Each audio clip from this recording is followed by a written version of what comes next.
All right, my name is Ross Capicchioni. I'm from Macomb, Michigan, suburb outside of Detroit. Start with your story of How it happened? Yeah. Well, it happened like I was a junior in high school, 17-year-old punk shit. Just doing my thing, skating, hanging out. What I mean is basically there's no... This kid supposedly was supposed to be my friend, and I knew this kid for 10 years prior before this day. He asked me, hey, can you give me a ride to my cousin's house, down in the D? All right, yeah, well, like what part? Like the west side or the east side? And he's like, the east side. And I was like, nah, man, I don't got no business on the east side, He's like, no, it's cool, man. Like the east side, that's like 7 Mile, like, it's like a third world country. The police, they won't stop and get out the car. They won't pull you over. If there's gunshots, they'll wait till everything's clear and they'll come pick your body up off the street and that's it. He's like, please, man, please. I'm like, no. So like a week goes by, I'm still telling him no, because I had a feeling, don't go down there. Kept asking me, I'll give you 30 bucks for gas, all this shit. I'm like, all right, whatever, you're my friend. I'll take you down there. I go to school that day, and I get out, and everything seems normal. We go to the gas station, he gives me the money for gas. We drive down there. So I get off, and it's just like, I get that eerie feeling like you're in a bad spot. When it's like broad daylight out, beautiful day like today. And we're driving, and he's telling me where to go, and we pull out on the street, and there's people outside, and he's like, all right, that's the house right there. So he's like, pull around back in the back. Like when I turned the corner to go right, like I seen it was like caution, do not enter and all this shit, but I still, because I knew him for so long, I just thought, it's the D, it's, whatever. There was a fence, like a grass area, my vehicle, and then houses right there. So it was like, I wasn't in the middle of nowhere or anything. And I get out, and he gets out, and it's only a couple seconds, I'm looking around. My ears are ringing, I'm like, man, that was close. And I kind of just glanced down, and my arm's just hanging off like a zombie. And I'm just looking at it, I'm like, yeah, this is, it's not real. And I kind of shake it off and look again, and it's just hanging off my arm. And I'm like, okay, then it kicks in, like blood, flowing, like an animal. And then I look up, and this kid's just holding a shotgun, 10 feet away from me, just holding it right at me. And I asked him, I said, did you shoot me? And he just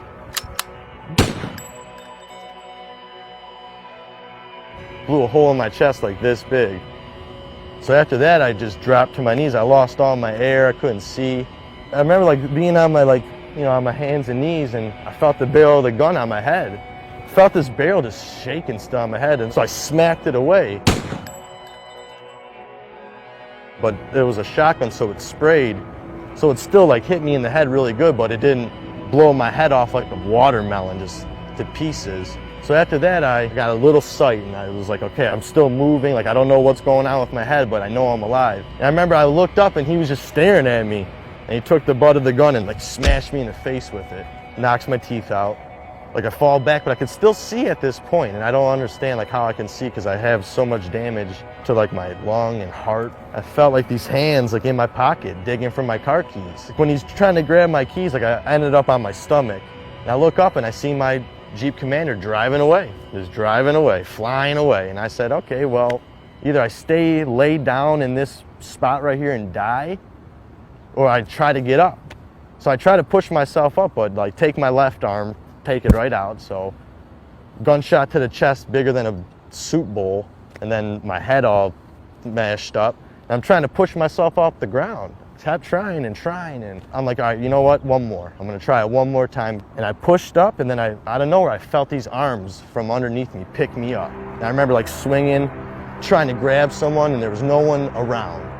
And I was just standing up still, like a drunk, zombie, just and I got this like a shove, someone shoved me from behind to go forward. I must have got about 7-8 feet. I just fell straight down. Because I remember I hit the ground on my stomach. I'm like, all right, well, I went as far as I could. This shit's hurting too much. Let me just close my eyes and start relaxing. Sure enough, I closed my eyes and all the pain started going away. And then I'd wake up real fast and be like, this is not right. I just got shot 30 seconds ago. How's the pain stopping? And I'm like, don't worry about it. Go back to sleep. That's a good feeling when you're sleeping. So I'd pass back out a little bit, and then I'd be like dying, and then I'd wake myself up, like my own voice, third person, and hey man, get up, man, you're dying. And then like, I did that, and then I heard, hey, hey, and I like started hearing this guy, and he's like running over to me. So when I fell, there was like a probation officer at a stoplight, and he seen me fall out of the woods, like all bloody broad daylight. And then I felt his hand on my back, like, hey man, you're fine, don't close your eyes, you know, come on, the ambulance is coming, they're coming. And I'm like, man, like I just want to sleep, leave me alone, man. But then in my head, I'm like, no, you don't, because if you fall asleep, you're sleeping forever. And I remember like getting on the stretcher, and they're putting me in the stretcher, and just like the facial expression of the paramedic was just like, just a stunned look on his face, but in the same time telling me I looked great. I looked beautiful, like you're gonna be fine. And then it just like blacked out, and I went to like I was outside of the ambulance on my skateboard, filming it, like rolling telephoto filming of the ambulance, and the doors open, everyone's panicking, and I see my legs coming out, and like once it gets to my head, blacked out. I was pronounced dead on arrival right there. John Doe had nothing on me. They said, you know, Doc, this kid's, you know, gone, and Doc said, no. You know, I'm here, let me try. Like when I was pronounced dead on arrival, like throw him in the body bag, he's dead. Like the doctor said no, like, you know, I'm gonna try to help him. This man doesn't know who I am. He could have said, yeah, he's dead, all right, I'm going back home. He said no, like I feel something, I'm gonna try. Did the heart surgery, gave me 24 hours to, you know, see if I was still breathing on the ventilator. After 24 hours, I was still alive. They fixed my arm and my head, and I woke up 3 days later. I remember like waking up, and it was still all white, like white everywhere, and I'm like, dead. I'm 17, I'm dead. And then it starts to like come in, and it's like I see curtains, like a freaking oxygen tank, and I'm like starting. And then out of nowhere, bam, perfect vision again. I'm in a hospital. And then I'm like tied down to the bed because I got the breathing tube in me. I got this thing pumping air into my lungs, so I start freaking out. There was a nurse there the whole time though. I didn't even notice her because I was all tied down, and I just hear screaming like, he's awake, he's awake. And I see her like running out of the room, and then like running back, like 3 more nurses and the doctor, just this woman just coming around the corner, flying, like throws her clipboard in the air, runs up to me, oh my God, you look beautiful. Like, and in my head I'm like, what do you mean? I look beautiful. I can't even, what's going on? Like, am I tied down? And then she's like, all right, 1, 2, and like on 2, she pulled that thing out of my throat, man. I got to breathe again, like real air, like, and, you know, of course I coughed up a ball of tar and BBs, but everyone was just looking at me like, you're alive. Like, you're breathing on your own right now. Like, what's your name? I don't know. What year is it? What? Who's the president? Huh? Is there any way we could contact anyone you know with a phone number? I was like, 2-7. Out of anything, my name, anything, the year, only thing I remembered after that was my father's phone number. For 3 days, my family didn't know. My father was outside, like, spraying out the garage, and he got the phone call from the hospital saying, I think we got your son, he's been shot, but he's alive. So, I don't know how my parents had it. I don't know how that feels, like you're a father. Like, so, I don't know, it chokes me up because like, it's crazy, but they came down there, and I remember like I seen my mom come in and my dad, and I'm looking at him, I was like, Mom, you can't get mad at me right now. She's like, mad? You're alive, you're alive. After like the 4th day, they were like, all right, get up, you know, start walking, like, let's go. I'm like, let's go where? He's like, you're going home tomorrow. I'm like, it's been 5 days. He's like, dude, you're going home. What do you want to live in a hospital? You want to go live your life again? I'm like, sir, I got a hole in my chest the size of a teacup. He's like, listen, Ross, I'll give you a tip of advice. You live through this, you're going to be okay. Just go home, live your life. Don't hang out with these kids anymore. After 5 days, they sent me home. So like, I'm shot, you know? My parents are asking me questions. My dad's asking me, what are we gonna do about it? And I'm like telling him, like, Dad, I know who did it, you know? The next day, like, out of a movie, like, these men in suits came in. And my dad's like, yeah, can I help you? And they pull out their, you know, badges and FBI, you know. They say the kid's name.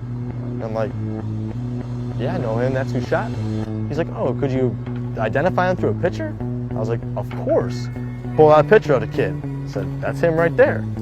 He said, Ross, we have him in custody. I said, how? I just woke up like 2 days ago. I just learned how my name again, like how to talk. He's like, the day blank shot you, he called blank and told him. So this kid shoots me and calls his buddy and says, hey, I shot Ross, he's dead. The kid's like, no, you didn't, you're lying. Because imagine another 15-year-old kid saying to a 15-year-old kid, you know? So after they hang up, the kid he told calls the police on him. And he was met by a SWAT team right at his front yard. Got him. And like all I had to do was go to court and testify against him. I went in there, man, in a wheelchair, head still stapled, no teeth, 105 pounds because of all the blood I lost, arm cast, and I sat in front of 40 of his family and him, and he couldn't look me in the eye. He had his head down the whole time, and I had to tell my story like this to everyone. That was the first one. I had to go back to final sentencing, and that's when I was healed. Like, so I walked back in the courtroom the second time.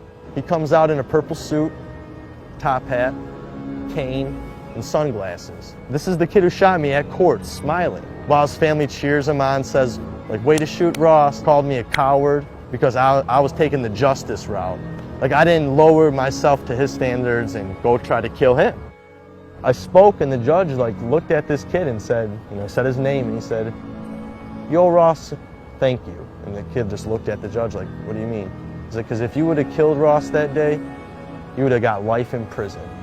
But since Ross was a warrior and survived, you get a second chance, and he just slammed the gavel on him.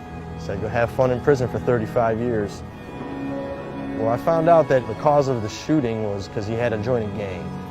That was his initiation was kill a random person.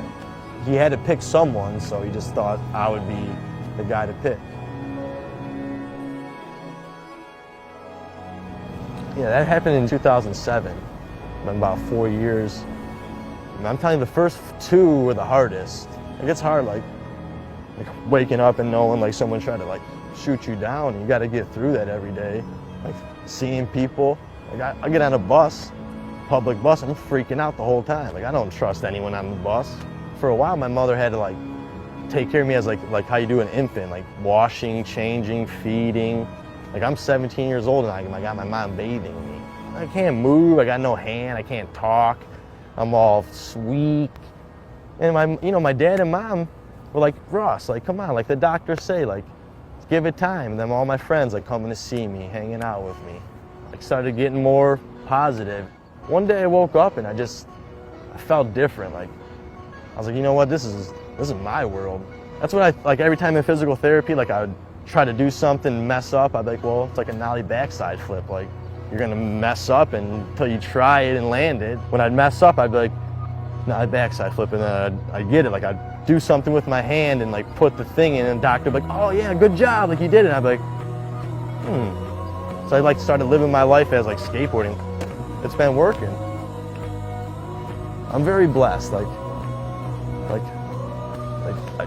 I see it now. Like when before, I'm like, you know what? Like I'm so unlucky. Like I went through all this getting shot, and really, like I look at it now after like maturing and growing up. Like it just gave me like a whole new leg up on life and how I can live my life, and it's crazy. Like it's like makes me happy to be alive, and just like I'm so grateful for everything. Like I just look at what I got. I don't look at what I don't have. I look at what I have.